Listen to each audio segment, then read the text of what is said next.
안녕하세요. 숨겨진 이야기를 다루는 김진주의 모자이크입니다. 오늘은 조금 낯설게 들릴 수 있는 이야기를 해보려고 합니다.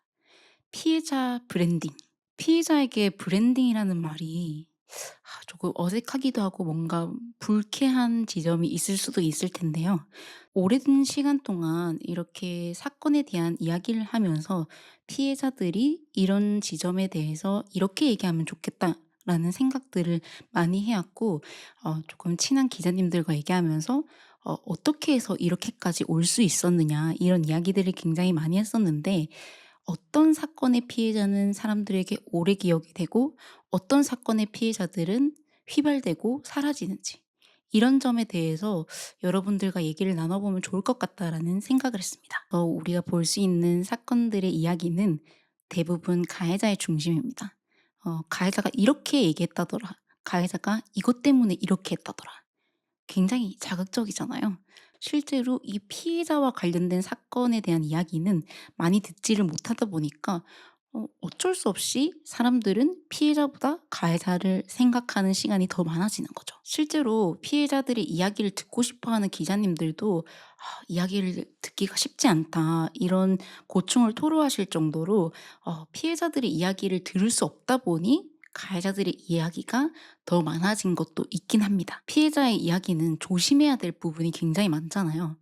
2차 피해도 있을 수 있고 신상이 노출될 수 있는 우려도 있고 이 피해자의 PTSD를 건드릴 수도 있다는 생각, 이런 여러 지점들이 겹치다 보니까 아무래도 피해자와 이야기하는 것은 쉽지 않아 보입니다. 실질적으로 피해자가 자신의 채널을 가지고 있지 않으면 굉장히 잘못된 지점으로 해석이 될 가능성이 높습니다.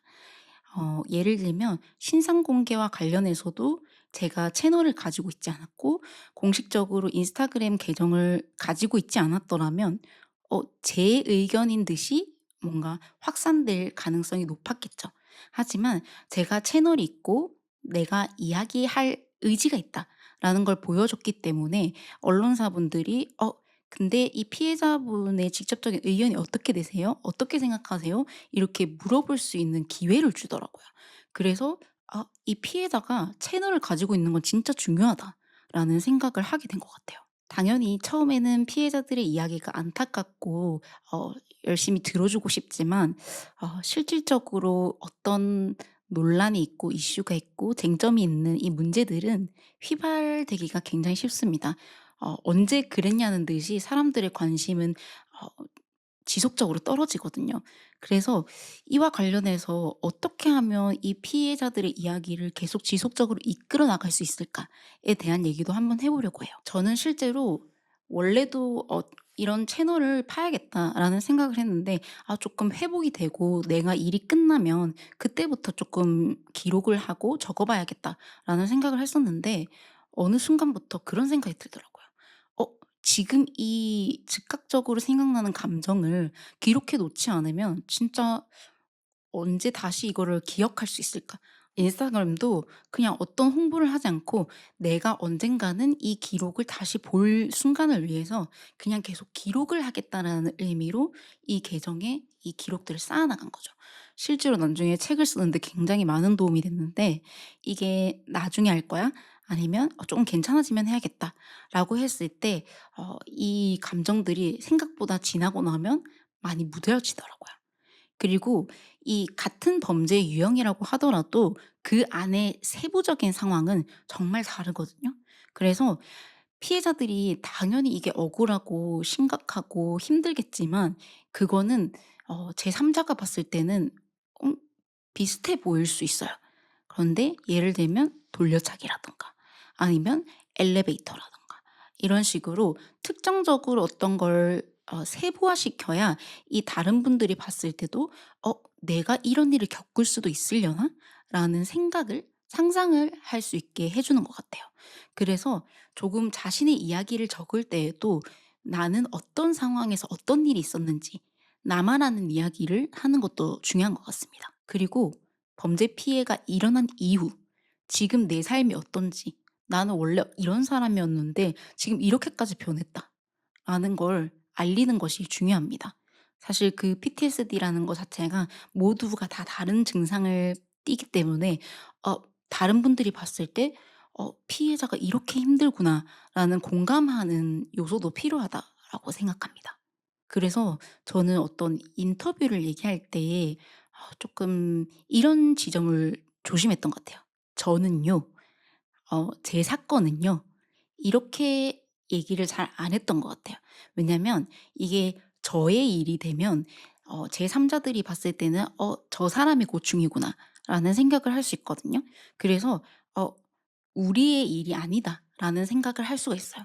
근데 진짜 범죄 피해는 누구를 가리지 않고 일어나는 일이잖아요. 그렇기 때문에 '다른 사람들도 충분히 겪을 수 있다.'라는 얘기를 할 수 있어야 되는데 본인의 힘든 이야기만 하고 "저는 이랬습니다.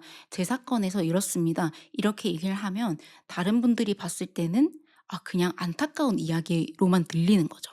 그리고 저는 인터뷰를 갈 때도 항상 제 일이라고 생각을 안 했었던 것 같아요.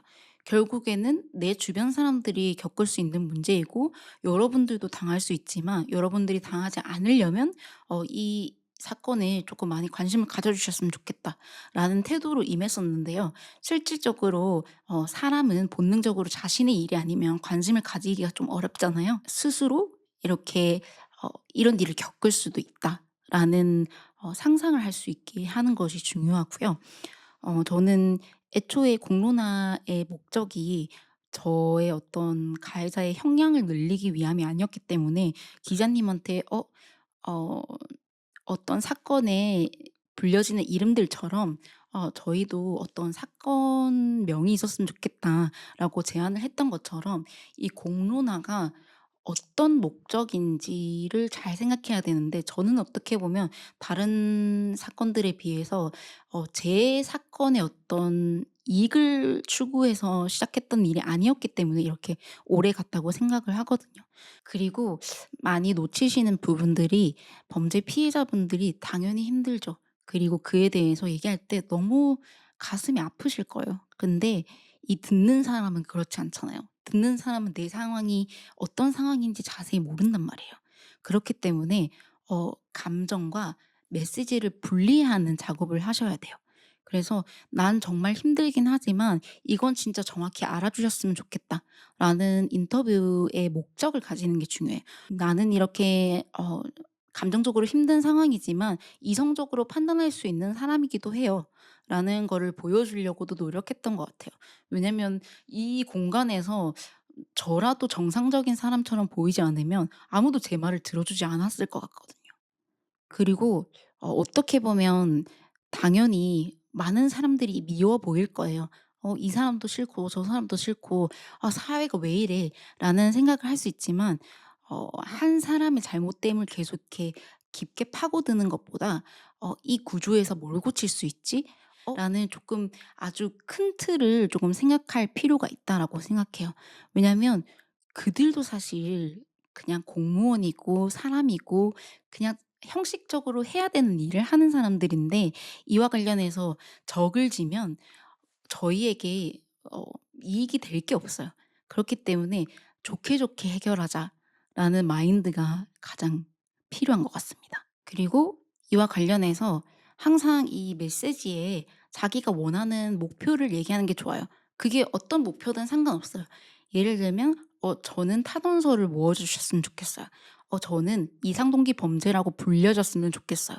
이런 목표가 항상 들어가야 된다고 생각해요. 그래서 항상 기자님들이 인터뷰를 하실 때 혹시 마지막으로 하고 싶은 말 없으세요?" 라고 이렇게 묻는데 그때 꼭 그런 지점들을 메모해 놨다가 이건 꼭 얘기하고 싶습니다. 이건 꼭 넣어 주셨으면 좋겠습니다." 이런 식으로 한 번 더 얘기를 해 주시면 좋아요. 마지막으로 피해자분들이 꼭 기억해 주셨으면 하는 게 있습니다. 이 과정은 절대 짧게 끝나지 않아요. 재판이라는 건 저 같은 경우에도 3 심까지 하니까 1년 반 정도가 걸렸는데 정말 짧게 끝나는 싸움이 아니라는 거예요. 자극적으로 할 수도 있겠죠. 저도 자극적인 걸 할 수는 있었어요. 하지만 자극적인 건 항상 가기는 되지만 빨리 사라져요. '아 이 사람이 굉장히 감정적이네.'라는 메시지를 주기도 하고요. 그래서 조금 더 잔잔하게 이성적으로 '이 사람들에게 멀리 오래오래 설득시키겠다.' 라는 그 태도가 필요해요. 그래서 당연히 조급하고 정말 힘드실 거예요. 근데 이게 '빨리 끝날 거다. 이게 1분 1 초가 급하다.' 이런 식으로 다가가면 결국에는 어떤 사람도 설득할 수 없는 상황이 될 거라는 거죠. 사실 아직까지는 피해자들이 노력해야 되는 순간들이 굉장히 많습니다. 그래서 이런 질문을 받기도 하거든요. 탄원서를 어떻게 그렇게 많이 모으셨냐?" 약 8만 장 정도가 되는데 저는 그 관련해서 이렇게 인터뷰를 하고 어떤 유튜브에 어떤 조회수가 나오는 영상들 있잖아요. 다 거기에 가서 제 유튜브 개인 채널로 저는 부산 돌려차기 피해자입니다. 이러이렇게 해서 지금 온라인으로 탄원서를 모집하고 있다." 이런 식으로 댓글을 달기도 했고, 다른 언론사분들 그리고 프로그램 PD님들에게 "저 이런 식으로 탄원서를 모으고 있는데 조금 이거를 좀 알려주실 수 있냐?" 이렇게 부탁을 하기도 합니다. 물론 간청을 해야 되는 이 위치가 너무 힘들지만 그래도 아직까지는 피해자들이 나서야 하는 게 현실입니다. 그래서 이런 현실조차도 감수해야 한다는 것이 너무 마음이 아프지만, 여러분들이 절박하고 관련돼서 도움을 구하면 충분히 도움을 주실 분들이 이 사회에는 많습니다. 그래서 여러분들이 어떤 채널을 가진다, 아니면 어떤 이야기를 해야 된다, 이렇게 어떤 법칙이 있는 것은 아니지만 여러분들이 조금이라도 이 이야기를 얘기하고 싶었을 때 도움이 되셨으면 좋겠습니다. 오늘의 이야기는 여기까지인데요. 숨어도 숨지 않아도 전혀 상관없습니다. 여러분들의 선택이니까요. 숨겨져 있는 이야기를 김진주의 모자이크는 계속 다루도록 하겠습니다. 지금까지 김진주의 모자이크였습니다. 감사합니다.